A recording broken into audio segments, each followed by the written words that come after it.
Hi everyone, time for business. My name is Darrell Kwao. Ghana is expected to lead other African countries to discuss securing sustainable funding for infrastructure development in the continent from the government of UK. This will happen at the UK Africa Investment Summit 2020, which is starting next week in London.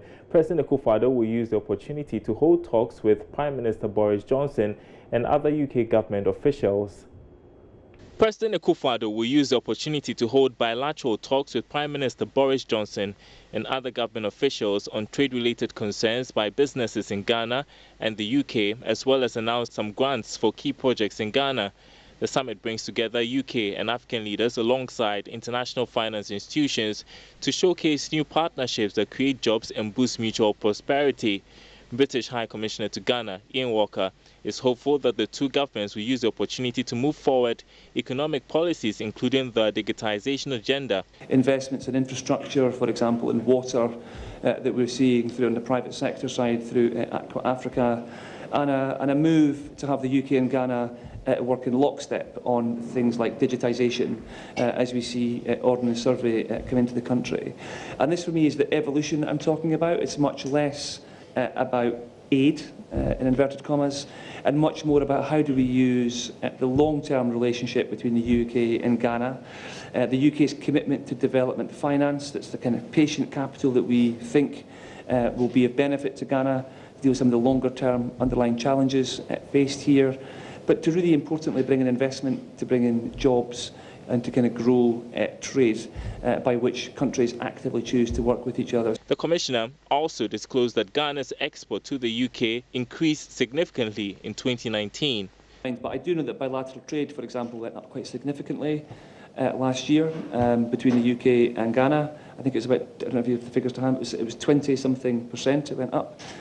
Importantly, for me, it went up the biggest part that it went up was actually about Ghana trade into the UK, as opposed so Ghana exports to the UK as opposed to UK exports to Ghana, which is really important as Ghana tries to kind of grow different kind of sectors. The governments of UK and Ghana have already agreed on 6 priority areas, including textiles, financial services, amongst others, to develop in the short to medium term. Ebenezer Sabotage report. Now, did you know that quails gain maturity faster than any other birds? A wild bird originally from Japan lays more than 300 eggs in its first year, higher than chicken, but does not incubate them. Alberta Bisu visited a female quail farmer, Mirabel Al-Hassani, and she says she makes no less than 15 cedis from each crate of eggs.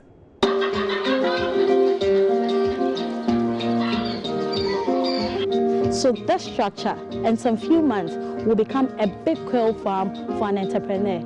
She started in her small room, but she's hoping to expand her business.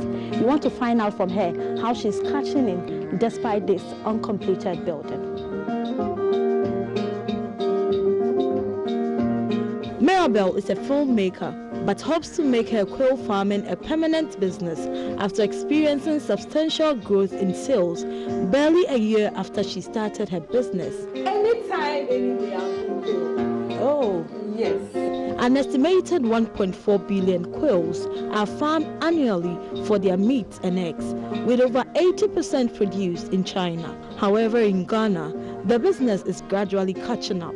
From May till now, I've realized that, yes, I really am interested in the farming. So within the next 5 years, I'm looking at myself as to be known as one of the best quail farmers in the country, because there's a ready market. Once you are forceful and you want to do business. Mirabel says she's hoping to expand her business and also train individuals who are interested in the quail farm. So I'm looking at exporting some of the quail eggs and exporting the meat as well, and helping people to start the quail family if they are interested. Mirabel is urging government to explore the poultry business.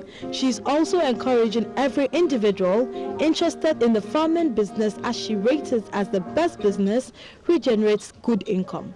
The government can leverage on this farming, because with poultry, it's a bit expensive, but with quail farming, it's not so much like that.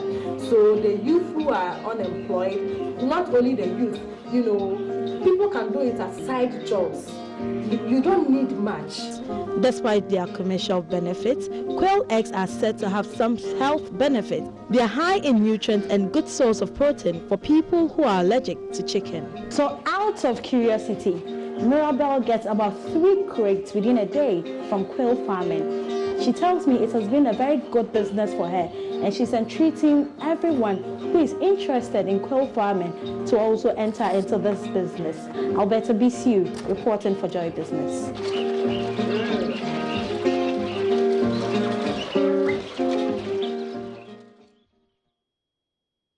All right, interesting stuff. That's it for business. The news continues after this break.